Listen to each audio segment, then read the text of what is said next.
Hey guys, it's John from SBG SoCal, and I'm on with one of our awesome Blue Belt students, Will Burns. Who is Will Burns? Tell us.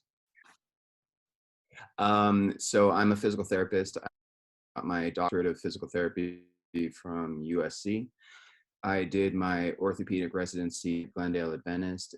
I just finished my fellowship in persistent pain at Kaiser Permanente. Persistent pain. That sounds horrible.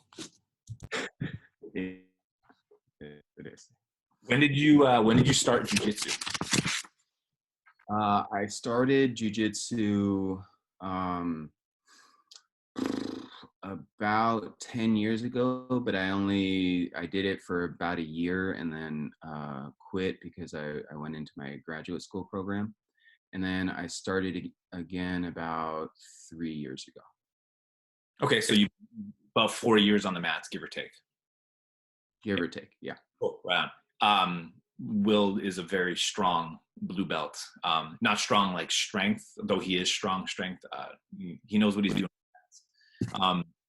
So we'd been going over some of the foundations curriculum in the morning sessions, and we were spending time with the mounted Americana that Matt Thornton had shared, and I think it's like, I don't know if for you it's the same, but for me, I kind of remember the Americana being like almost the first submission that I learned, probably minus the arm lock or the lion tamer, but it's right up there, and it's I think it's easy for people to do. But you and a couple other guys in the morning classes were like we were. I think there was more than one person who was like, aha, like, wow, this is a better way to do the Americana. And I think that highlights a point that it's an easy submission or attack to do incorrectly. Um, how do you do the Americana now versus, or how was it that you first learned the Americana? What was your perception of what you were doing? So when I was first taught the Americana, it was kind of up at this like 90-90 position. Mhm. And I had not a lot of success with it. So I had kind of stopped doing it, honestly. Really? Because people would tend to squirm out, or like you would just hold them there and they'd kind of be like, whatever. And I was not finishing it at a very high percentage. So I wasn't using the technique. Do you feel you were doing like a lengthy corkscrewing action, or Yeah. Uh, I was kind of paintbrushing and trying to torque their elbow up really high, which I think most people have the range that it doesn't tend to make them tap. that's interesting. I think that that paintbrushing is the first. That was the first like metaphorical movement that I remember learning, like, or that idea, like, oh, like a paintbrush. And yeah, I'm there with you. I think part of it was like not sure about how to exactly to be gripping or not to be gripping, and then as it turns out, it's the where we're placing the arm underneath the tricep. Where was the focus for you? Just capturing the elbow? Was that like your idea? Just actually, yeah. So much, the lever was much closer to the elbow than it was to the shoulder when Okay, I was first. cool. So what we were working on in the morning class was something Matt was sharing.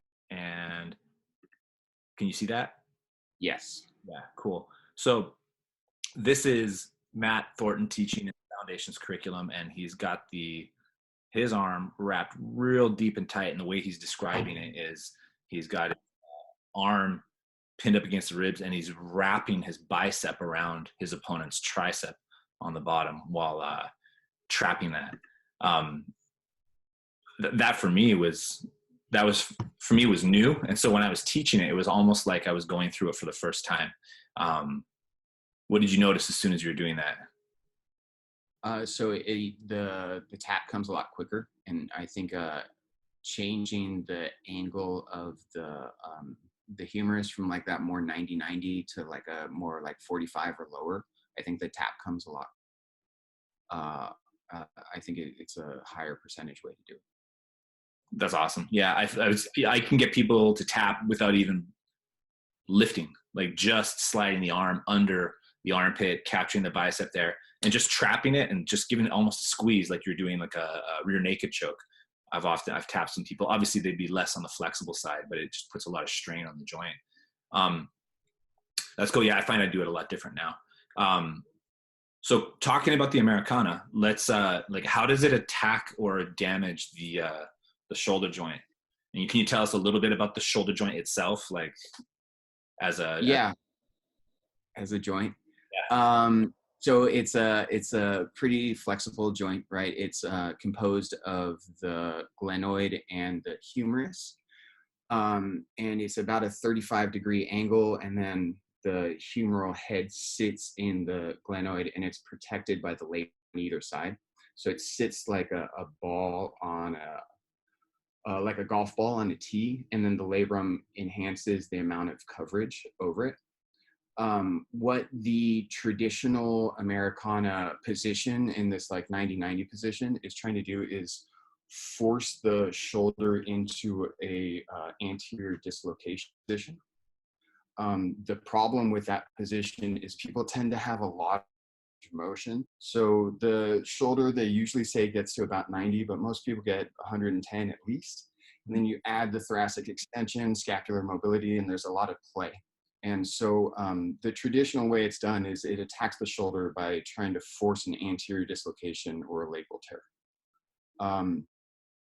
The change in position makes it so it winds the capsule a little bit differently and starts to go in at the subscapularis, one of the rotator cuff muscles. And I actually think that the change in position attacks the subscap, but it also starts to attack the medial ligaments in the elbow, so the ulnar collateral ligaments. So I think a lot of times what you'll see happen with the Americana is rather than the shoulder going, the point of least resistance is the elbow, and you'll get medial elbow ligament tears. Pain Yeah. compliant elbow. I was going to ask that because I've noticed that's I get like when people are practicing this, I'll get that searing pain like right up in here, and then if I'm able to move at all, whether the weight's on me correctly or not, then it'll kind of maybe travel up into the shoulder. But that's interesting, like how it Yeah. So shoulder. that the valgus moment at the elbow, I think, is either attacking the ulnar collateral ligaments, or that searing pain that sometimes is happening, I think, is because of a valgus stress on the ulnar nerve, which runs through this canal right. As you put this load on it, this tensile load, it's attacking those ligaments here or the ulnar nerve as it travels through this canal here, I'm going to which say I hearty combination of all of that. yeah, something in the inside of your elbow is unhappy with that position. Very unhappy. Yeah, that's an understatement of the year. So that's funny because I was going to ask why we are feeling it. Um, I think even with a traditional Americana, I would sometimes feel like it was in my elbow, and then sometimes it was my shoulder, but it was never very consistent. But when we do it this way, I'll go back to another screen share here. There's this one. There's this image right here, but I have another one which is there. Now you can see it. All Yeah. right. So I was just talking about how the Americana that we're talking about is where Matt is doing it here. Coach Matt's got the arm under close to the armpit, almost rubbing the ribs, elbow on the ribs, bicep wrapped on the tricep, versus where our arm would traditionally be like somewhere maybe here, and there's that lifting. But I was asking, are we feeling that pain in the elbow right here? Because to me, it looks like this elbow is like carrying all the weight of the body, like the bottom player's body by lifting up. Is that an accurate way to describe that? Yeah, so the force is transferred to the elbow, partially because of the position of his humerus, the long bone in his arm, but also because he's using his elbows to stabilize his shoulder and his scapula, his like the long bone in the on the back, and his trunk. So he's taken out a slop in the middle, in that shoulder complex. So he's taken away a lot of the range that the bottom player would have by stabilizing his shoulder joint.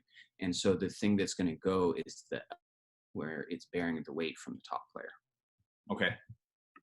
Well, that's crazy. That looks really painful. Are you doing more Americanas these days? Uh, Before quarantine, yes. Yeah, pre-quarantine. I imagine post-quarantine you're going to be hitting them a lot too. So uh, that's cool. With the what about the grips? Were you always doing the puppy paws? Was there anything in the grip that? No, no, I would just kind of meat head grab as hard as I could and see what would happen. So yeah, winding with the puppy paws, I think makes a lot of difference too. So where a meathead grip would be like, I've got your arm, I'm gripping with like that kind of, yeah, yeah, big Lego hands and Lego hand with Lego hand. Even just taking out, like, I think folks can sometimes get away with having that top thumb. That bottom one, the one that goes under their arm and comes up, has got to be free and up. But yeah, definitely superior grip when you get all the thumbs out of there and kind of lift those wrists up. So puppy paws are critical.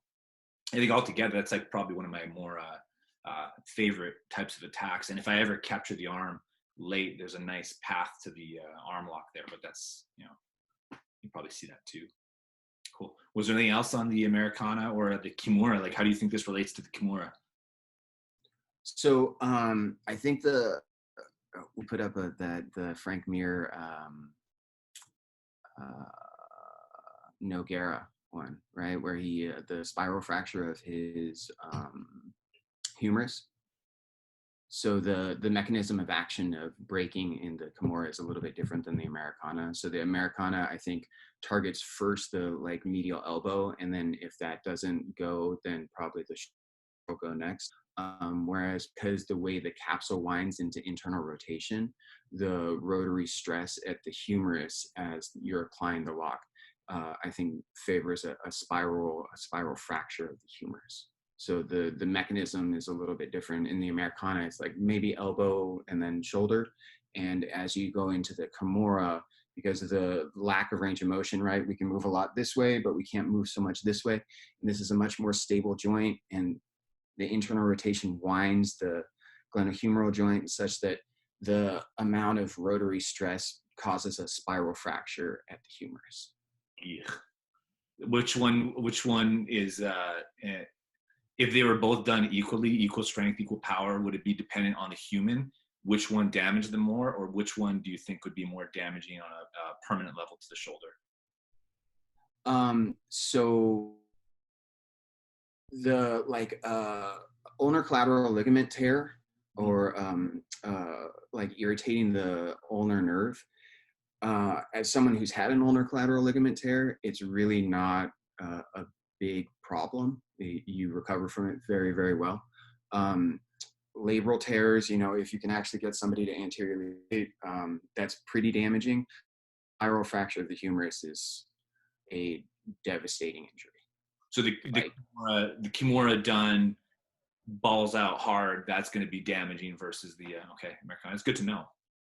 yeah, a Kimura done well causes fractures, a 4 to 6 month journey, whereas a ulnar collateral ligament tear is, maybe a month. Oh wow, that's a significant difference. Yeah, so that would put the Kimura and the omoplata kind of in the same danger zone, similar motion on the shoulder joint, right?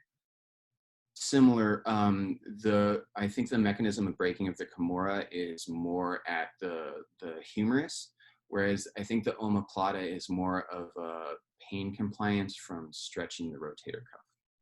Oh, okay. You know what? We should do a video on that maybe another time. That'd be a good one to kind of go over maybe the differences in them and what makes them. I'll try and find some good footage on that. That's awesome. Yeah, yeah. Cool. Hey, so uh, thank you, Will. That was awesome. Super informative. I'm